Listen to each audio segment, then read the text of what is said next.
So I'm not recording on Zoom, right? Just going live on YouTube and it gets recorded there.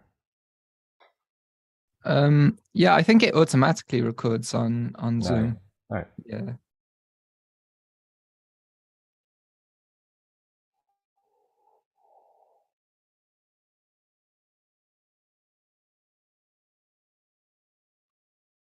Okay, so we're all live. Welcome, everybody. I don't know who's there, but at some point you'll be welcome. It's been a while, and I thought I would do a little recap.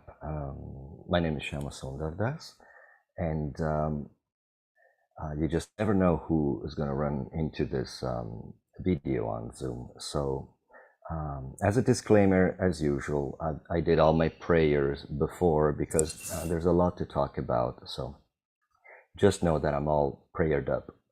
And let's get into the topic of this series. This is a series of lessons on the Sri Chaitanya Sangha page, like many other series of lessons that you can find. Mine is on the 24 gurus that appear mentioned in Bhagavatam. We are now discussing the third guru, which is Ether. But because it's been a long time, I would like to give an introduction. And by the way, if you hear a weird sound, it's the cicadas that sometimes stop, but otherwise, I haven't found the application to turn them down yet. Okay, so let me see if I can share my screen, and we can both see the Bhagavatam page.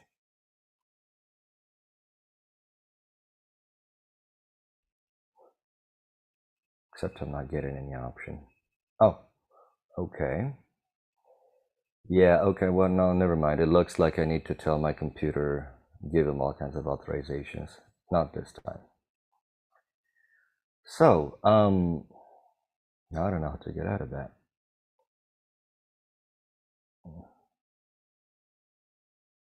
Oh boy.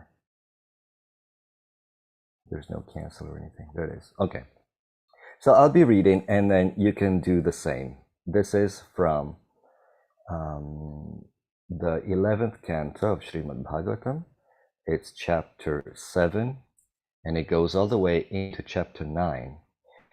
So the context is, I was actually on chapter 9. Let me go back to the beginning. Well, it's, as you know, the Bhagavatam is a story within a story within a story.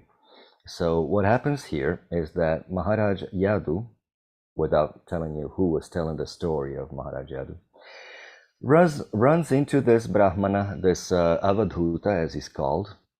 Avadhuta is somebody who is like, well, essentially crazy out of his mind, the way they behave. They just don't belong in any scheme. Who appears crazy? He's definitely not crazy, quite the opposite.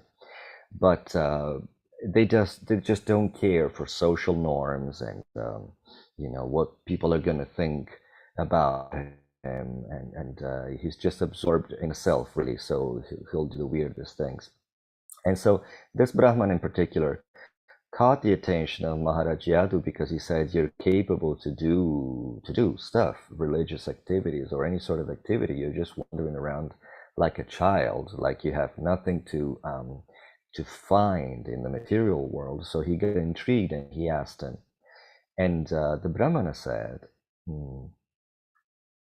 my dear king, this is the verse 32, text 32 of the 7th chapter of the 11th canto of Srimad Bhagavatam. My dear king, with my intelligence I have taken shelter of many spiritual masters.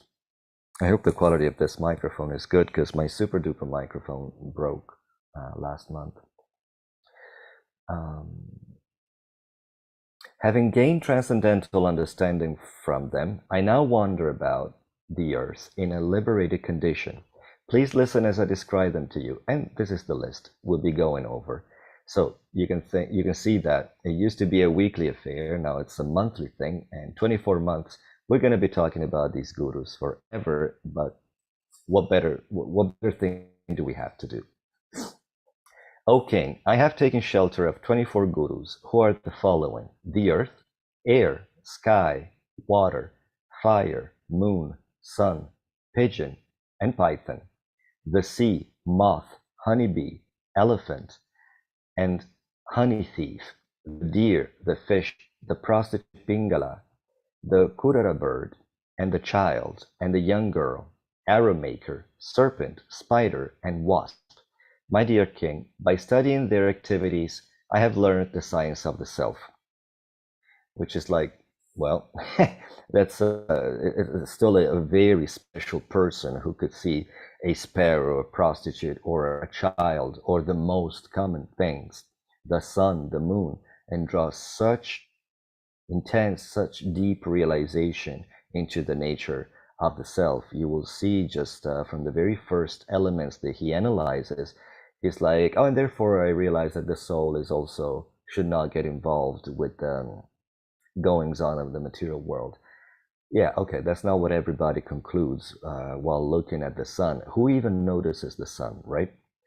You would notice when the sun doesn't rise, but otherwise we just take it for granted. So there's a huge teaching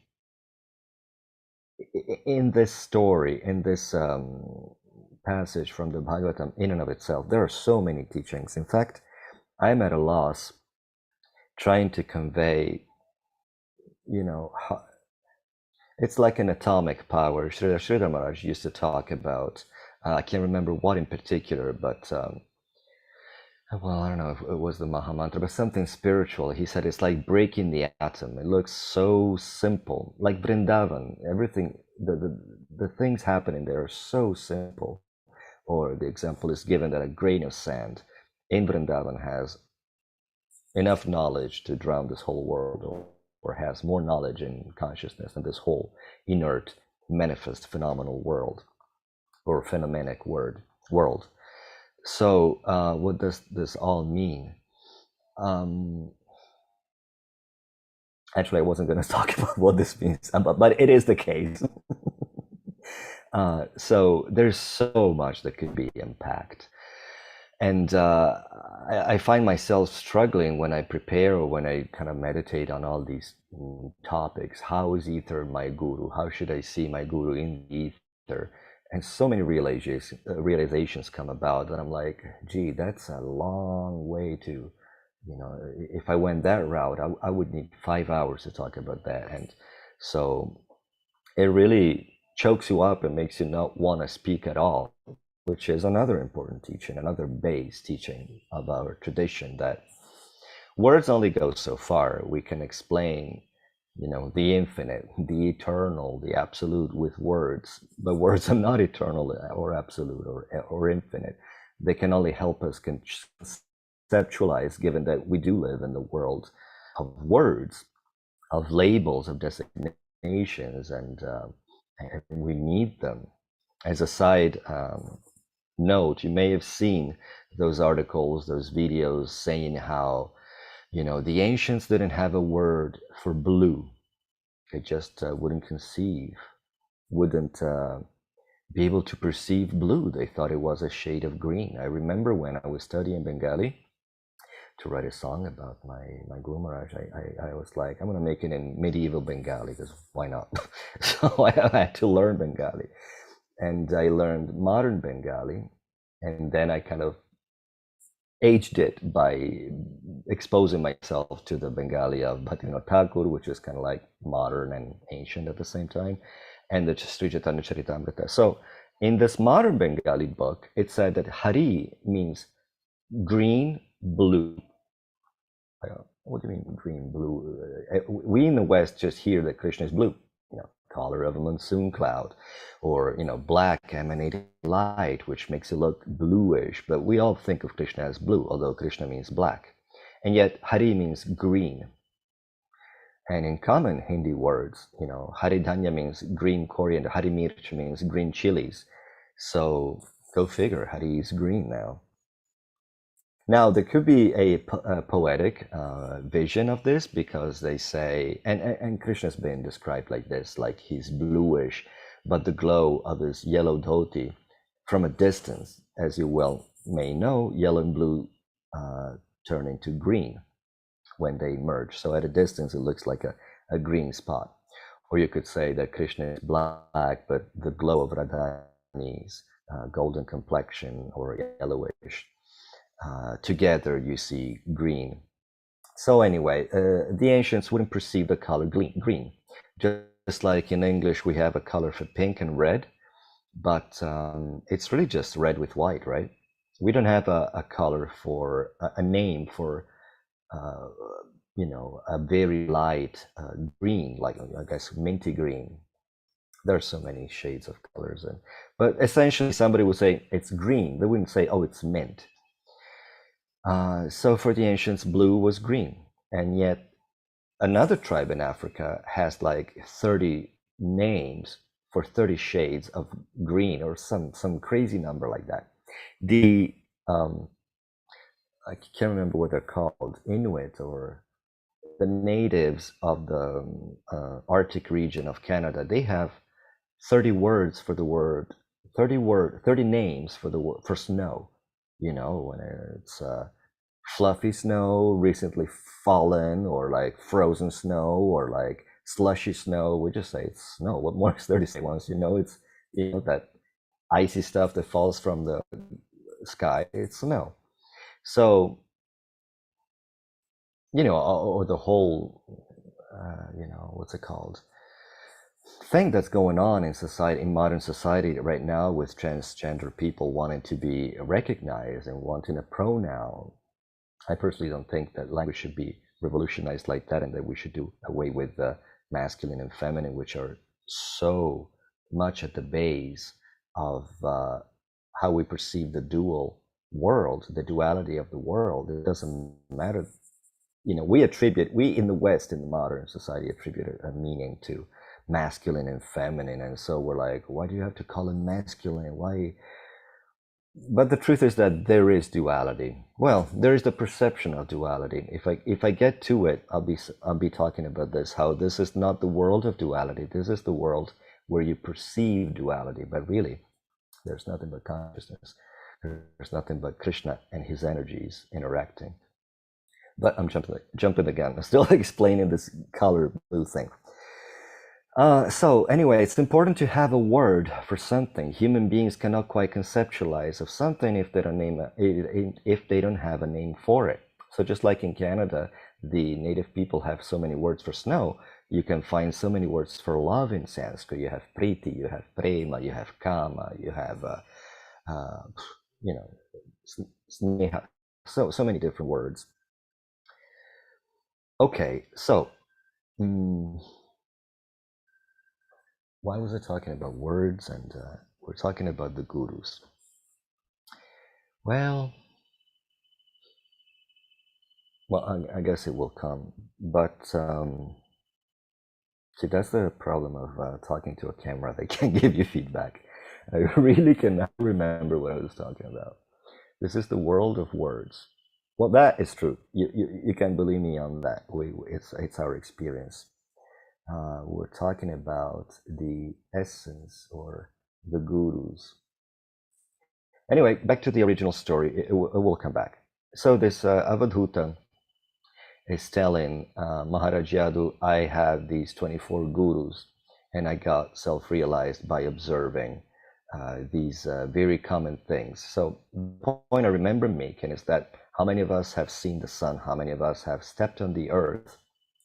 Probably all of us, and thought, oh, the earth is my guru, like this Avadhuta thought. So it kind of goes to show that, again, so many things. I was talking about how hard it is to unpack all these teachings, because, here I am trying to make sense of how ether is our guru, or how we can see our guru in ether. And I was saying there's an overarching teaching that can be found in this story. The very existence of this Avadhuta is a teaching. It means that, let's see if we can explore that one and get to the end of one of my ramblings. How likely it is, if you don't have previous, practice in a transcendental pursuit, how likely it is to obtain self-realization from seeing the sun, from observing the earth and the prostitute and the moth. Maybe, in this lifetime, you do it once and you obtain realization, but that's because of the advancement, the progress you've made over other lifetimes.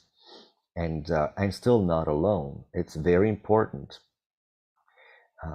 Or let's say the Gaudiya Vaishnava movement stresses, I don't know all of them, but I believe it, the figure of the guru more than any other sampradaya or any other spiritual path. And it's very important. So in the 11th canto itself, I forgot to make a note. Unfortunately, I don't remember the number. Let's see if I can find it real quick. But anyway, in the 11th canto, which is the one we're addressing, we're analyzing now, Krishna himself says, there, 11, 17, 27. He says, Acharyam mam vijanyat. So, Acharyam mam vijanyat means it should be known that the Acharya is mam, me. Acharyam mam vijanyat. Well, anyway, then the verse goes on. But Srila Maharaj is fond of quoting this, and my Guru Maharaj, Srila Tripurari Maharaj, Srila Bhaktivedanta Tripurari Maharaj, is fond of,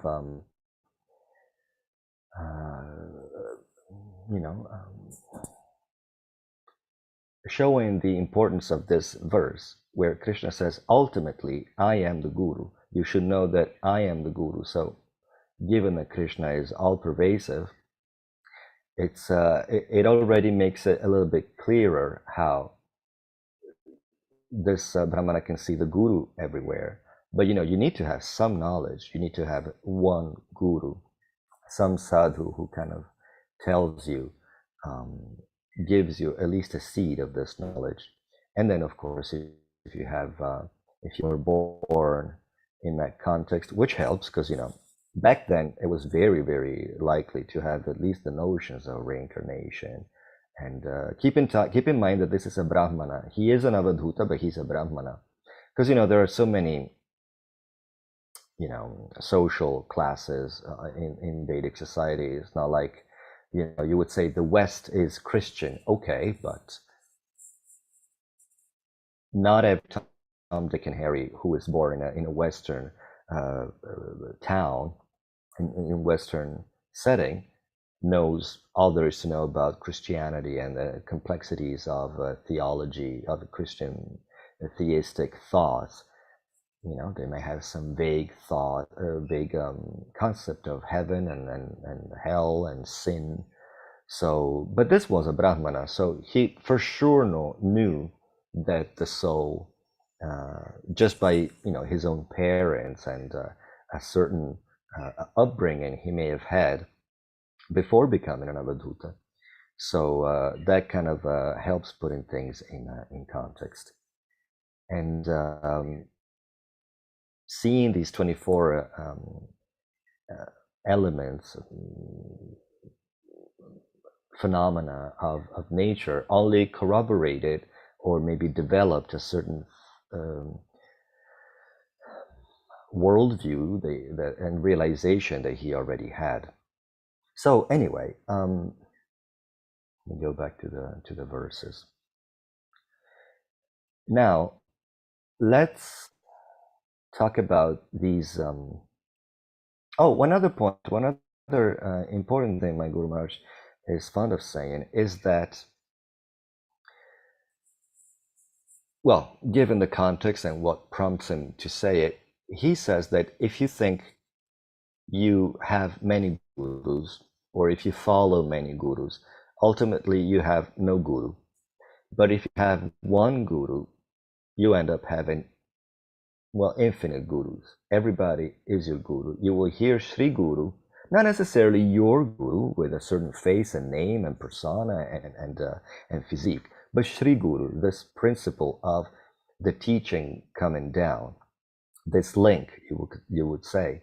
Srila Maharaj is also known for saying that the guru is the link that, the link between the infinite and the finite. When the infinite decides to show himself and reach out to the finite, it does it through the guru.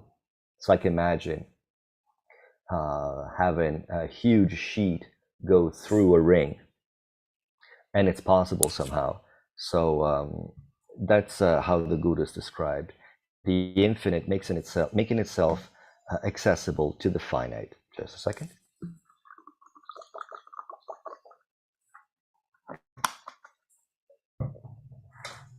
And so the infinite means everything, an infinite number of things, everything that there is, the absolute. It's so inconceivable to, again, a whole lesson class, if not many classes, should be and could be given just to explain this point, a very crucial point of our of the path we've chosen. Well, it's actually universal. It's got nothing to do with our path. It's just how it is. You got to learn. There will always be somebody, something that knows more than you that you can draw benefit from, etc. So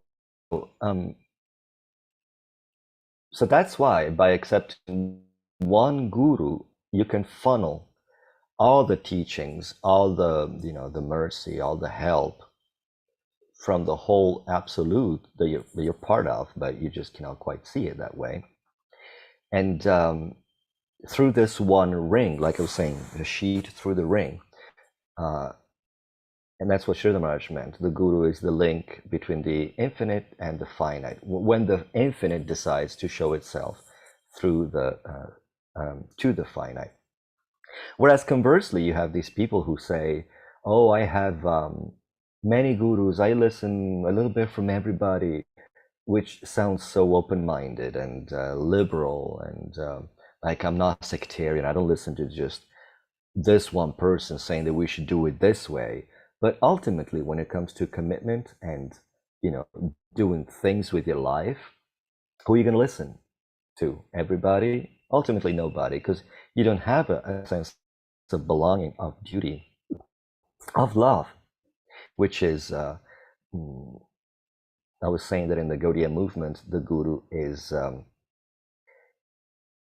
much more crucial. The position, the figure of the guru is much more important than any other sampradaya. Meaning, you just don't get initiation from somebody like, I got the mantra and I'm off on my merry way. There's a deeper relationship. There can be a deeper relationship. And given that a Gaudiya Vaishnava will teach love of God, he or she teaches you to love. So naturally, it's the subject matter you're trying to learn, you're trying to master. So in the very least, you'll be developing love for your guru.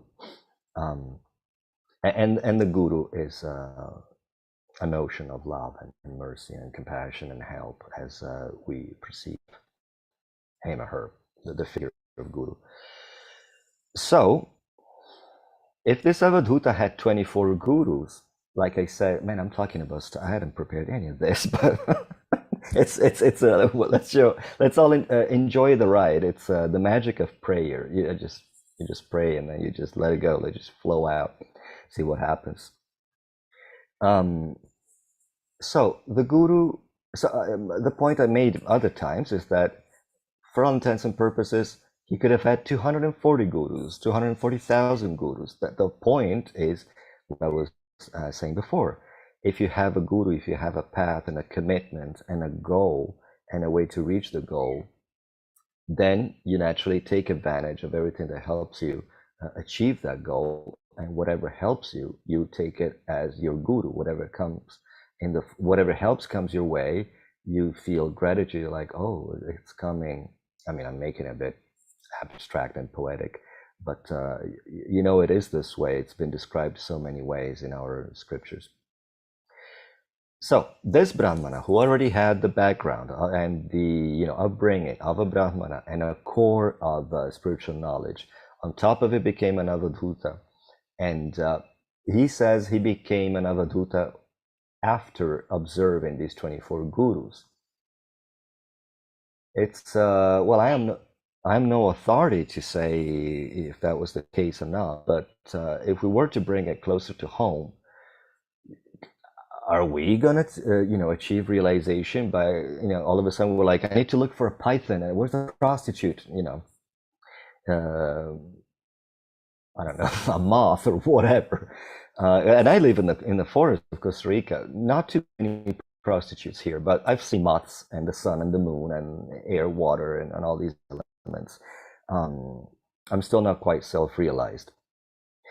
But anyway, this is just the generic story. I haven't even quite touched on all the gurus, but it's just important to know that Sri Guru is everywhere. So naturally, you can name 24 out of the many sources of inspiration.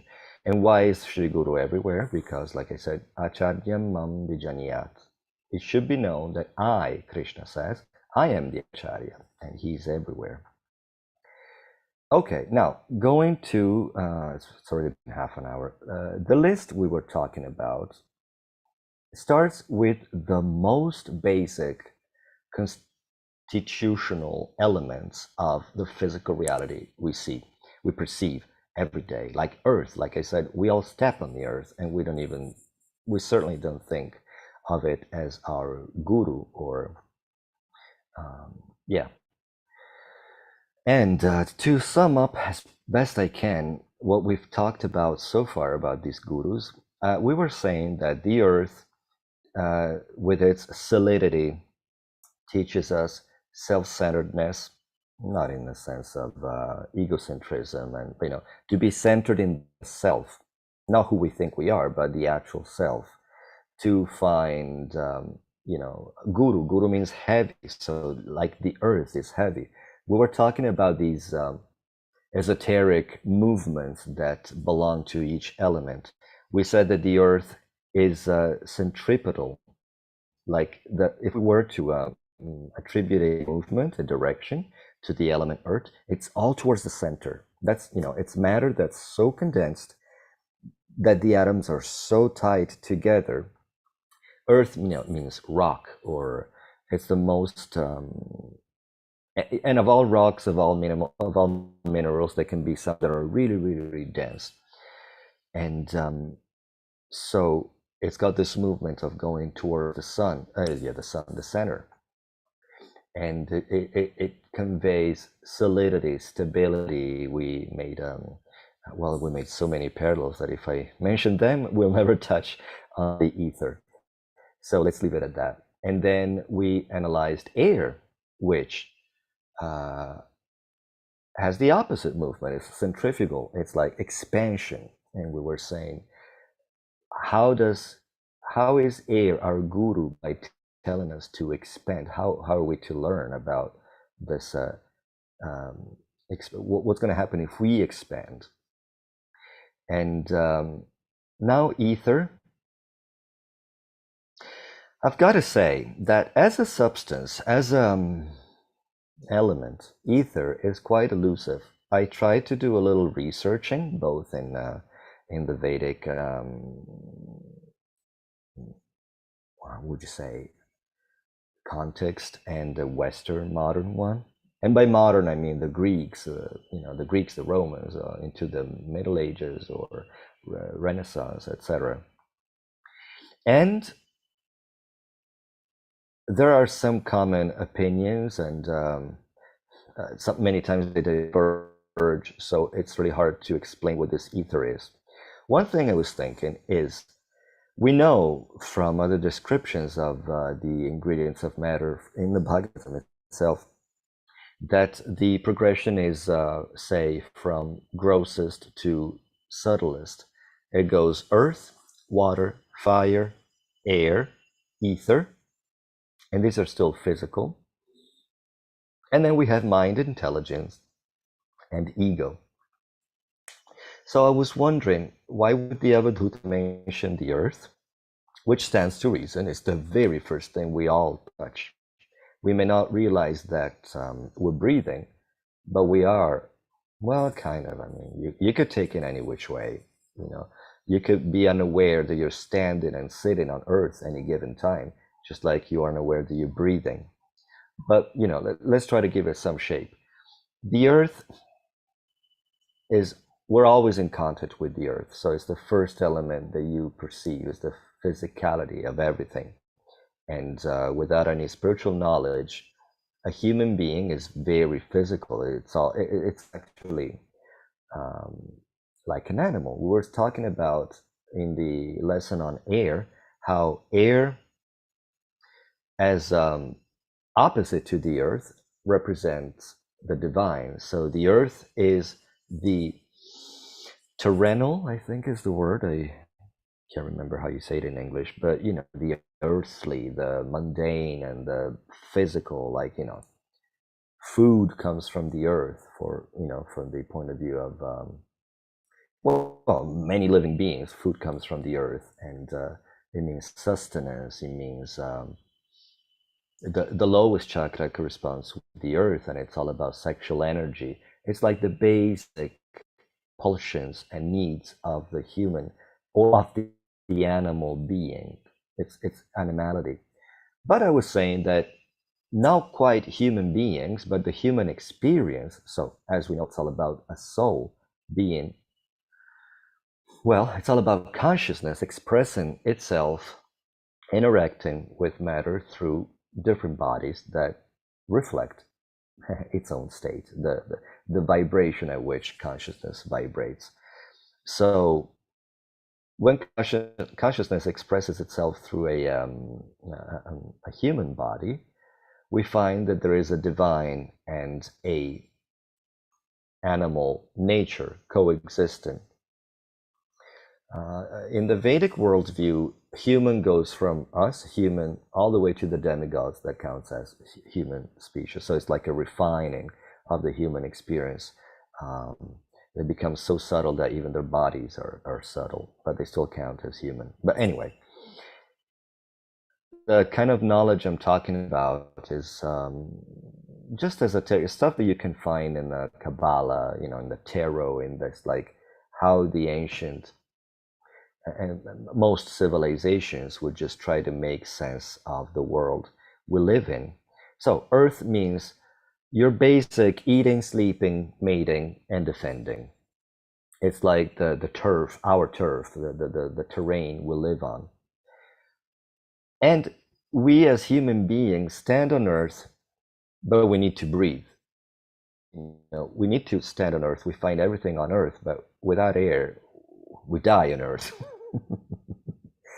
And we become earth. We go back to earth. Then again, whoever is we, our body. But anyway, if we were to follow this esoteric vision of everything, man stands on earth but needs air to breathe. Just like we are conditioned souls, we need to sleep, to eat, we don't necessarily need to mate, but these are very normal necessities of the human experience. And shelter, sleeping to various degrees, eating, sleeping, reproducing. I guess as a species, the human species needs to reproduce, not every single individual, but whatever. But then human being is also, among all animals, from what we understand and perceive. My niece used to say at some point about how do we know the animals don't think in term whatever. I can't remember what she was trying to say, but I have a cat in my cabin, and I can see that if a lizard goes behind a rock, it just keeps looking. She can't see, oh, the lizard went behind the rock, and just go behind and stick my hand. She totally loses it, and that's a cat. So imagine other animals. Yeah, I guess dolphins, animals, pigs are more intelligent, but they don't seem, and not because they don't speak, they just don't seem to have the intelligence that sometimes humans show and prove to have, which is, philosophy all the way to theistic thought. So anyway, the human experience is the link between the animality, the animal nature, the lower nature and the divine nature. Which, let me qualify it better, it's not that humans are divine in and of itself. Humans are the most facilitated in realizing how we are divine, but everybody, every soul is a spark of the divine. All of us, that's the thing.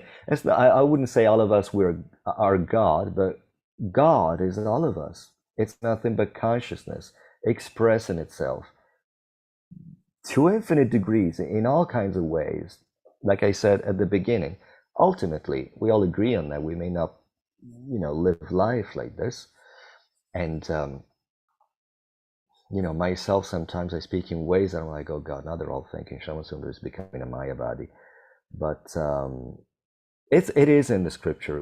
It stands to reason. If it's said in a certain way, we all know it. We just don't think about it. We just don't function with that kind of like background of knowledge in the forefront. But it is true that there's nothing but consciousness expressing itself through itself, because ultimately there is no here goes a Shankara. No, I promise I'm not becoming an atheist or a Mayavadi, but there's no matter. There is, see the world through Krishna's eyes, see the world through God's eyes. Where is matter? It's consciousness. Whether you see it as the conscious or the consciousness, whether you see it as energetic, not in this order, but anyway, energetic or energy. What's the difference between the energetic and the energy? It's again us making sense of a certain reality we're part of, we cannot quite grasp, especially coming from our, however many millions of births in a conditioned state. Here we are trying to grasp, energy, consciousness, the absolute, the infinite, and the eternal. So we just use words and try to make sense of them, the energetic and the energy.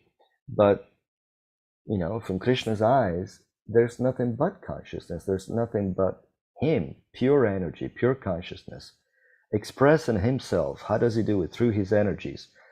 And there's spiritual energy and material energy, which is an important thing. Like in science, they talk a lot about energy and matter, as in energy is this impalpable thing that is just a fact of life, and then matter is made of particles, smaller and smaller and smaller particles. Now everything is changing around with quantum physics. I don't know if I want to go there because I definitely don't understand the first thing about quantum physics, but I can repeat things that I hear, and that make a lot of sense. And I'm like, wow, science is catching up with what the Vedas have been saying all along, and that people were dismissing. Well, some people were dismissing, like people born in a Vedic setting were like, okay, yeah, sure, Mahavishnu looks at matter and impregnates matter, and they just accept it at face value. And meanwhile, they have a sense of how things came to be. And some would just dismiss it as like, yeah, right, there is this God with 4 arms on the ocean in the middle between spirit and matter, and it's all allegory.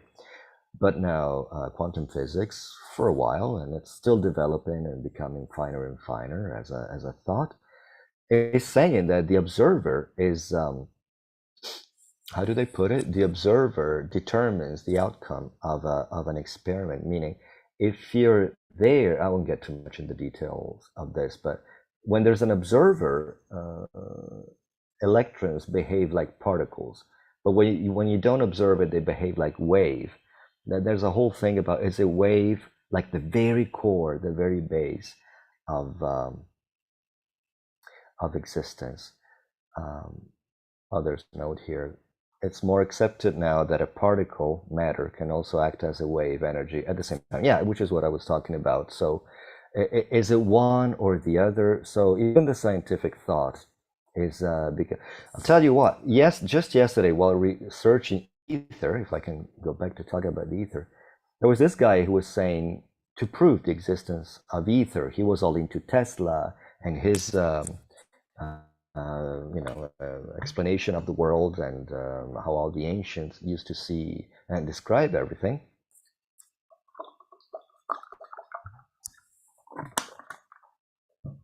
I forget how he was wording it. He was a very boisterous guy saying, "Oh, they're all stupid. Humanity is stupid. Scientists are stupid." And he said how it is. He said it how it is in his vision, but I couldn't quite make sense of it. But he says that there is no particle or wave, nothing being sent, whether it's light or sound, nothing is emitted from here to another place that receives it. Like it's all floating in the ether, soaking in the ether. So if I am in a pool and you're at the other side of the pool and I somehow move the water, you wouldn't say you touched me. No, the same water that you're in and that I'm in, there has been some compression. He talks about induction, but anyway, let's not talk about this guy. But there are many ways of describing reality. And what was I talking about? Particle energy. So the Vedas have been talking all along about spiritual energy or material energy. And I have a little bit of a not pet peeve. What is the expression? I have something to break, something. I remember the English expression, but something that bothers me about the cultural superimposition of how a Western convert to, let's say, Hinduism or even just, let's say a Western devotee, would come with a baggage of Manichaeistic vision of things. Manichaeistic is an ideology that's seeped into the Bible and is all about the forces of good and the forces of evil. Even nowadays you hear about Christians talking about Satan and Satan. Like, really? Like you're torn between God and Satan, and like Satan has equal power, and it's a lot of devotees speak like that about Maya. Oh, Maya is, Maya is pure. Maya Devi is, she's portrayed as Vishnu's sister, Vaishnavi, Narayani. She carries the same symbols or weapons of Vishnu to express that affiliation. She's an energy of Vishnu. She is as pure and infinite as, perfect as any other energy of Krishna, or say Bhagavan, who is not different from his energies. So, not like it's the case of whoever is listening, because I don't know who I'm talking to, but as a note of caution, let's not see whether we're converts or not. Let's not see the world in terms of God and Maya and spirit and matter. You could see it as a condensation of the same energy. At one end of the spectrum, you see what we perceive as spiritual, and on the other end, it's been transformed so much that you're like, oh, and that's matter. But going back to the allegorical, they say that who is it? Karanodakashai Vishnu lies in the Viraja river at the, say, that separates spirit from matter. What does that mean? It's a way of conceptualizing it. If spirit is where there's no space, no time, how can you make a distinction? And so matter, well, God, there's so many things I could be talking about, but I got to say that, to be absolutely honest, I am 30% shaky on certain things, but it's just not something that you can talk about not knowing who's on the other side, because I don't want to lose anybody. So let's go back to the core. And I opened so many topics. I'm sorry. I let's see if I can get to the end of one thread. So I was talking about, actually, let's finish this thing about Maya, like the devil. Sri Chaitanya Charitamrita says, I don't remember. Krishna Surjo Sama Maya Hoyan Dhokar. something something. Anyway, it says that Krishna is like the sun, and Maya is like a deep dark well, and so the darkness of a deep well, but or let's say shadow.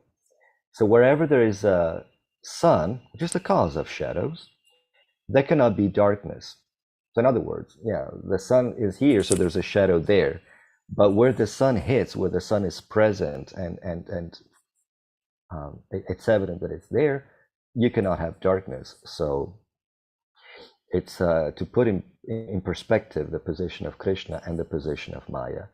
But even more so, I remember hearing that under the Madan Mohan temple, there's a deity of Yoga Maya, or Mahamaya. I think it's Yoga Maya. Well, Yoga Maya and Mahamaya are two sides of the same coin. The point I'm making is that it's Krishna's energy. So maybe the manifestation of the material energy is what? Impure, imperfect, because it's temporary, or bad? Yeah, if we have material consciousness, again, it goes down to the observer. Ultimately, what is there is material consciousness that tinges everything. So now I'm trying to remember why I said that let's see the world through Krishna's eyes. There is no evil, nothing imperfect, nothing impure. And I was saying that it's consciousness, it's expressing itself from, Krishna interacting with his girlfriends and friends and everybody in Braj in ways with such intensity and all the modalities that we know and hear about where he doesn't even know he's God. And then it's still consciousness expressing itself through Vaikuntha, through, all the way through the material world. The jivas are specks of consciousness. So you can say that's Atma and that's Paramatma, but if you just see it as consciousness, it's really all that's happening. Consciousness expressing itself through one medium or another, and relishing the experience that it draws out of its own expression. And there are infinite expressions, all the way to what we may perceive as the most, I don't know, spacious. Like, there are people. What was I talking about? Just yesterday, I was thinking, my God, can you imagine people in Beirut going through a pandemic and a huge bomb explodes? I wonder how they recuperated, how they could. I would have a nervous breakdown. So, and you're like, that's divine? That's the divine expressing itself? Yeah, think of all the things we can go through in our dreams, the dreams or the nightmares. We don't give them a lot of credit, but it's really just us. They say that whoever we see in a dream, who we interact in a dream, is really just a facet, an expression of our subconscious, ultimately of our self, our fears and our. So us. That's what Vishnu does. That's what Bhagavan, consciousness, does. You would say that, Vaikuntha all the way to Vrindavan is God's lucid dream, where he really decides what to do and everything is super special.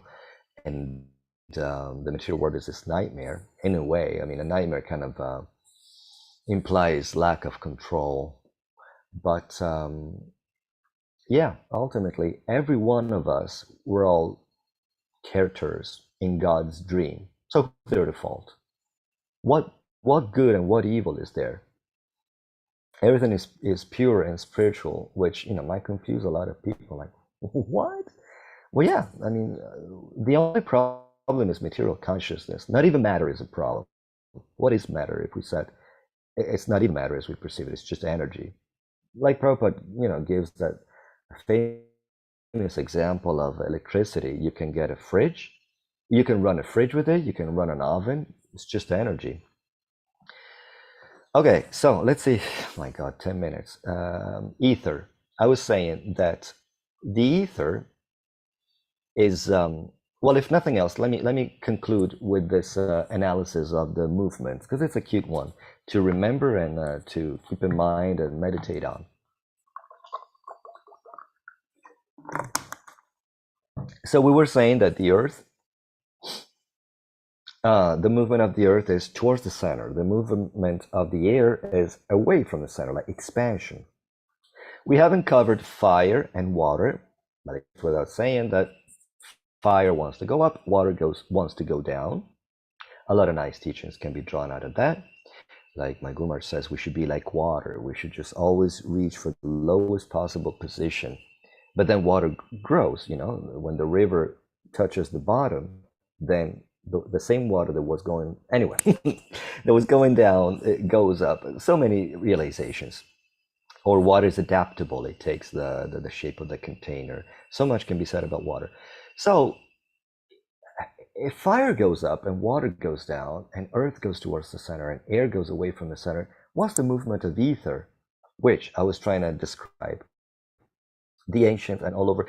I haven't found much in the Bhagavatam. It says that whenever I hear the ether mentioned, it's in the usual description of the elements that we were talking about: earth, water, fire, air, ether, mind, intelligence, and ego.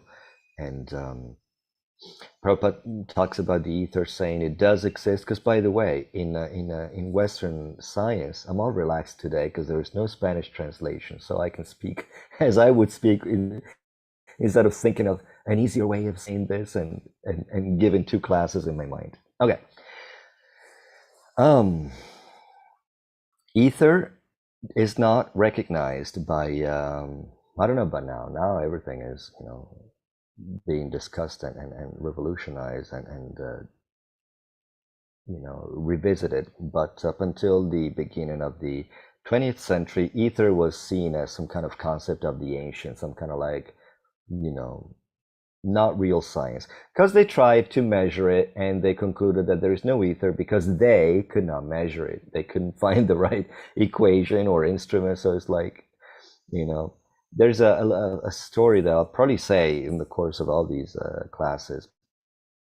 We have game night here sometimes, and sometimes movie night.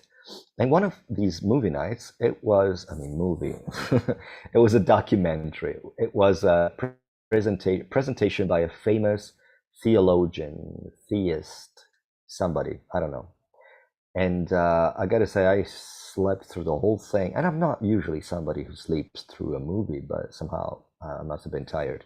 The one sentence I did catch was him in this speech saying that it would be, I think it was talking about atheists, and he said, it would be as if a pack of wolves convened and said, well, some of the wolves are talking about this thing called mathematics, and some people say that it doesn't exist, some people say that it's there, so we're gonna find some conclusive evidence now by applying the sniffing method, because that's how wolves approach the world. First thing, you gotta sniff, see, sniff the air, sniff if danger is in the air, if somebody's friendly, if it's edible, if it's whatever, if it's a member of the family, they sniff away. So they started to sniff, and they're like, I don't sniff any I don't smell any mathematics. I don't think this mathematic exists.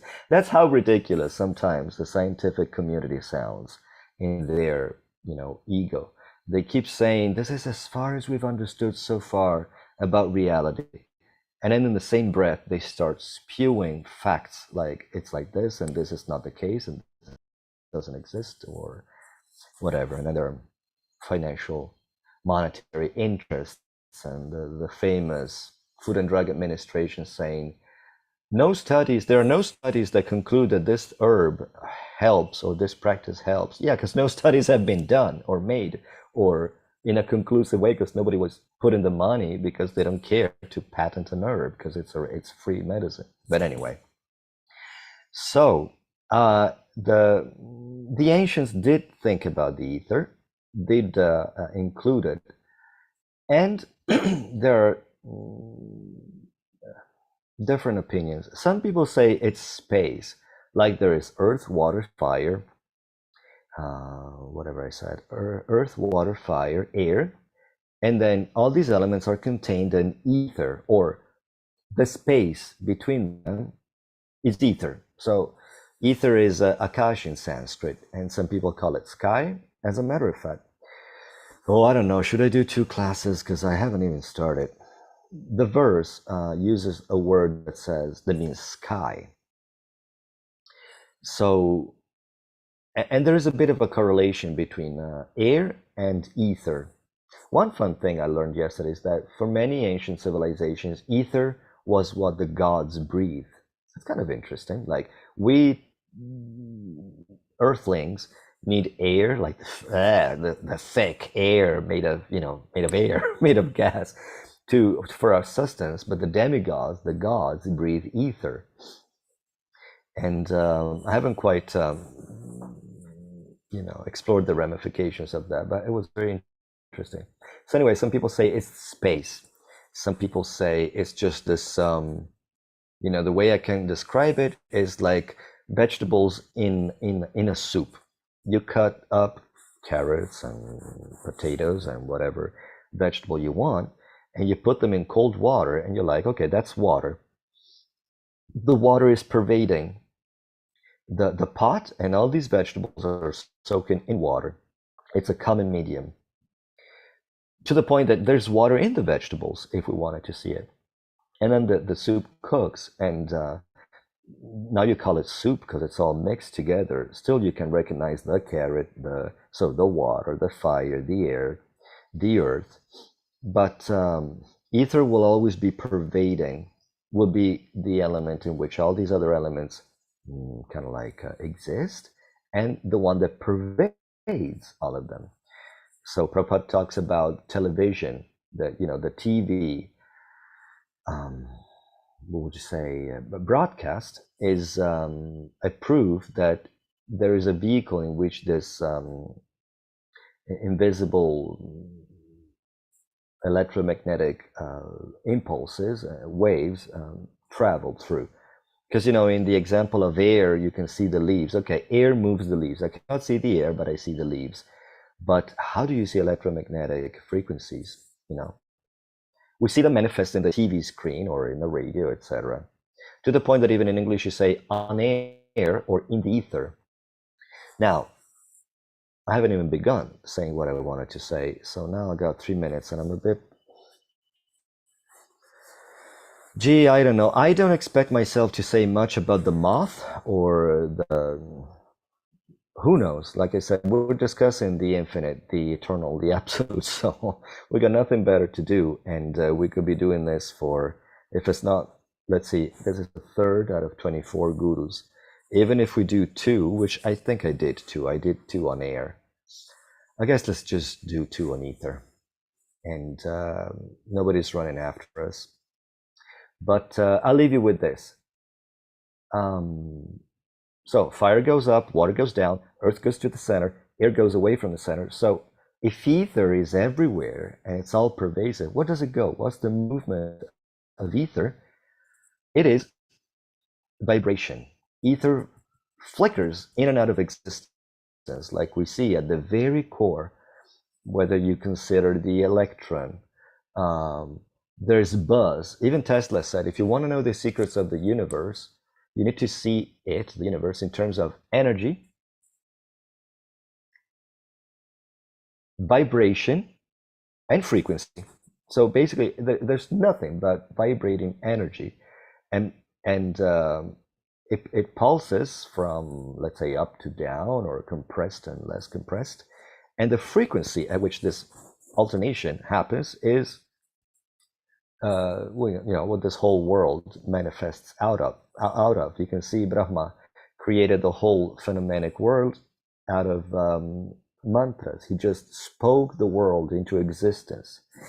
And if you want to do a research on what's it called, cymatics, when they put salt on a vibrating membrane, and then they keep tweaking the frequency, and it goes from circular to square, and there are some more complicated videos where they make spirals and galaxies. It's like, whoa, it really looks like you're seeing a universe being formed, and planets, and one of them looked like a caterpillar. So there's this theory that this key read the world where everything is a buzz, everything is vibration. And so that's, I guess, what we'll talk about next time. So the vibration, the ether, the sound, how much can we say about sound and the quality of sound? And another aspect of ether is that it's all accommodating, which is another quality a Vaishnav will want to cultivate. So I guess stay tuned for next month, and we'll be talking about more on this. I wasn't hoping I could discuss everything I wanted to discuss, but again, it's not about water. It's not about the ether.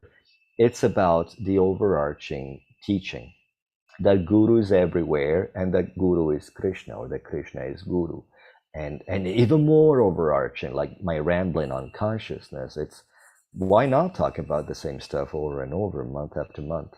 So, okay, I guess I'm gonna have to close here. Shraddha Das, he said, thank you so much. Well, thank you for giving me some feedback. At least, I'm not talking to nobody. And let me just look at YouTube just in case somebody's writing. No. Okay, so I'm gonna close here, and more next month. Sorry for the scatterbrain, but I thought it was all useful stuff to say, first of all, from me, for my own purification, and to hear.